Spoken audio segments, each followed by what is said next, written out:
Hi, this is Dr. Kerry Johnson again. We've been talking so often. This is our maybe 10th in a series since the COVID-19 crisis happened. I want to give you a couple of reminders before we start the market update. Number one, make at least 5 RPCs every day. We're having some amazing success. Some of the biggest sales I've seen all year has come from RPCs.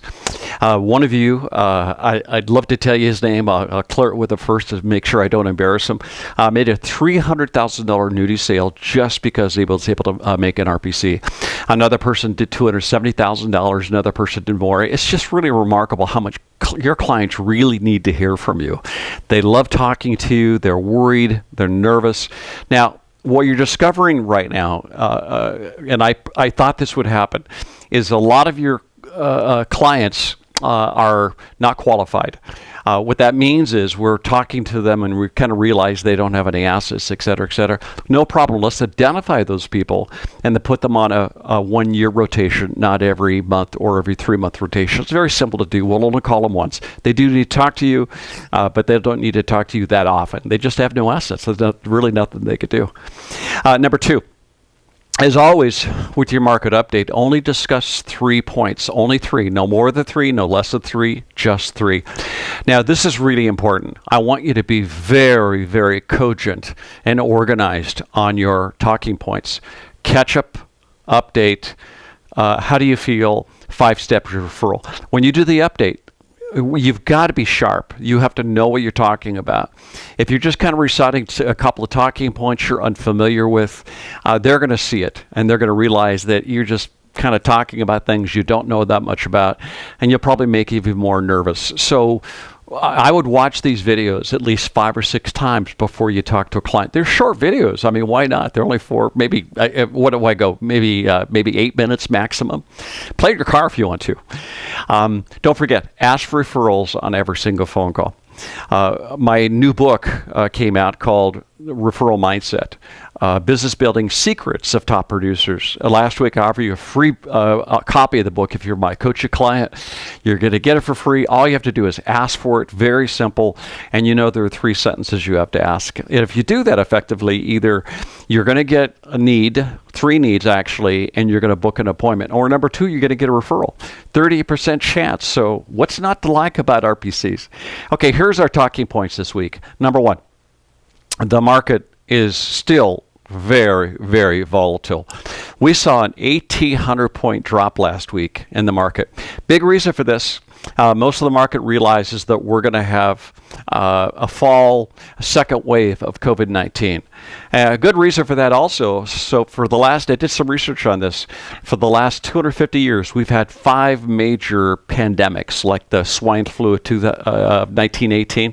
Every single one of those has had a second wave, which has been devastating. In fact, a couple of those, for example, the swine flu of 1918, were more devastating on the second wave than they were on the first wave. I don't think that's going to happen this time. I think we're too sharp. I think we know a lot more about COVID-19 than they did back in those days about the swine flu.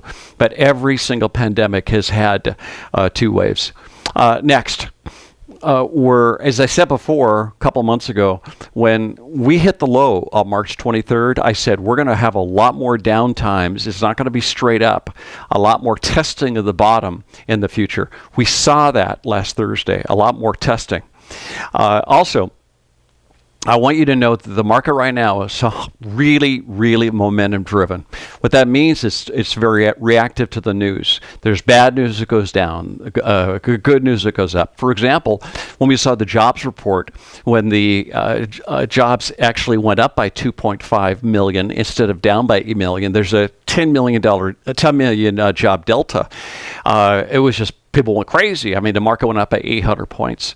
With the same kind of news, with reports of the second wave, you're seeing the same kind of whipsaw, this like ping pong ball that's going, and that's going to happen. It's going to continue at least for the next 3 to 4 months. Next, the market is not based on earnings. It's only based on news. Their earnings are terrible. You can't have a country shut down for a couple of months. And some of the states right now where I am in California, it's still not opened up. They're only in like phase 1 still, where Georgia and also Texas are in phase 3, and also Florida. Number two,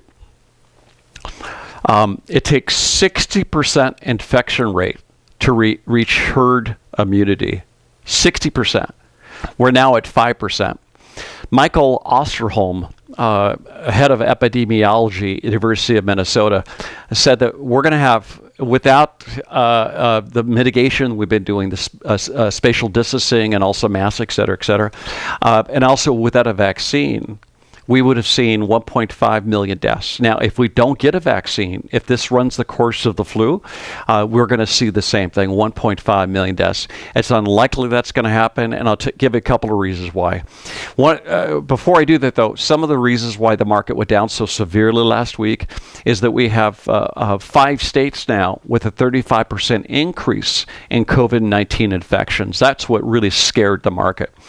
The protests also that we're seeing all across the country last week, the week before that, and likely this week, will increase infections also. They're not wearing masks. They're not social distancing, spatial distancing. I mean, it's an incubator, if you will, for COVID-19. Also, there are currently 110,000 deaths in the U.S. It'll go up pretty quickly to 140,000. It's just on the course that we're on currently.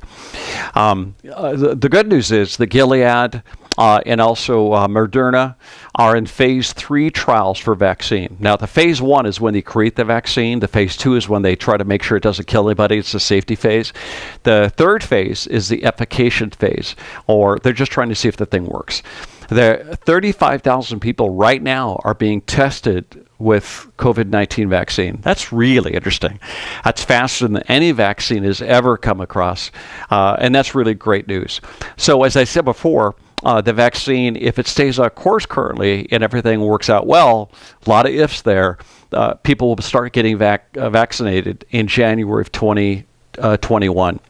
The people that are elderly, 65 and above, comorbidity, possibly obese rather, maybe have a pneumonia risk, cancer, et cetera, it's likely they'll be vaccinated sometime by the end of Q4. Again, that's a factor of 3 years quicker than any of the vaccine that's ever been created before. And number 3, third talking point. Jay Powell came on most of the news networks last week and said that we're going to have a very long-term recovery. And he said actually the recovery won't actually hit full bore until Q4. That's the end of 2022. So if anybody says to you, it's just going to be a V-shaped recovery, and I've been saying that for months now, it's not going to be a V-shaped recovery. It's going to be, at best, a swoosh like Nike, possibly like a U. Jay Powell just said it. It's going to be a very long-term recovery. I know that Larry Kudlow likes to hype up the economy. Kevin Haslett, economic advisors, like to talk about how much we're gaining, and I believe that too. I think it's remarkable how many up days in the market we've had. But 25% of small businesses will never come back. We have a 10% long-term systemic unemployment. And you and I both know that's always undercounted. The U6, or the number of people who just don't file, they just gave up, they're on disability, maybe they want Social Security early at 62, that's undercount by 5%. So there's 15% currently. And it's better than it was in March, better than it was in April, but it's still 50%. Which is interesting because the minority unemployment is 17%. I think personally that has really contributed to the protests we're seeing. Now, there's a lot of reasons for the protests, but I think the people not having jobs and not having income, I think that's a contributing factor. The last thing I want to say to you is I've been reading about this and kind of studying this for a while, and that's called the Financial Planning Retirement Bucket Approach. The bucket approach basically says that seniors need 3 buckets. Number 1 is the short-term bucket. Number 2 is a medium-term bucket. Number 3 is a long-term bucket. The short-term bucket is up to and including about 1 year. Seniors really need to have 1 year's worth of liquidity, make my house payments, make my car payments. I need to have food. No matter what happens, I need to have that money safe. The second bucket has to be fixed. It can't go down. I need to make some kind of return on it. It can't be like cash, but I can't take any risk. I have to have something that's going to be maybe beat inflation. The third bucket is more long-term growth. The long-term growth is more risk. The risk can be things like equities, possibly a little bit more than bonds. And I both know that you have a secular problem like the Great Recession. It takes 12 years for the assets to get back. Who knows how long this is going to be? I'm kind of guessing right now it's going to take maybe 2 years or 3 years to really get back because of all the bottom testing we're doing. What you sell right now with your fixed investments fits bucket number 2 and bucket number 3. So I want you to be aware of those 3 buckets. People need to have liquidity in the first bucket, but what you sell is perfect for bucket 2 and bucket 3. Okay, so now you're informed. Watch this video at least 3 times. If you're very sharp, you're going to watch it 5 times. You got to be sharp about this stuff. Your clients need to know you're informed and you've done your homework. Okay, talk to you soon.